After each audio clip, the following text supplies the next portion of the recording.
Hi friends, இன்றைக்கி என் பாப்பாவோட லஞ்சுக்கு கீரை சாதம் செஞ்சுட்டு சைடிஷ்க்கு உருளைக்கிழங்கு செஞ்சுருந்தேன். இன்றைக்கி நான் அரைக்கீரை எடுத்திருக்கேன். ஒரு கடாயில் 2 ஸ்பூன் எண்ணெய் சேர்த்துட்டு 3 பல் பூண்டு, காரத்துக்கு தகுந்த மாதிரி பச்சை மிளகாய் சேர்த்துக்கலாம். இது கூட தண்டு இல்லாமல் கீரையை மட்டும் சேர்த்துட்டு வதக்கிக்கிறேன். மீடியம் ஃப்ளேமில் வச்சுட்டு கீரையை வதக்கிட்டு கீரை வதங்கினதும் மிக்ஸி ஜாருக்கு மாற்றிக்கலாம். இப்போ கொஞ்சமாக தண்ணி சேர்த்து கொரகொரப்பாக அரைச்சி எடுத்துக்கிறேன்.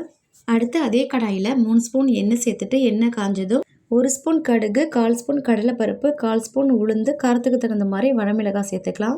அடுத்து இது கூட கொஞ்சமாக ஜீரகம் சேர்த்துருக்கேன். ஜீரகம் பொரிஞ்சதும் ஒரு பெரிய சைஸ் வெங்காயத்தை கட் பண்ணிவிட்டு சேர்த்துக்கலாம். இது கூட கொஞ்சமாக கருவேப்பிலை சேர்த்துக்கிறேன்.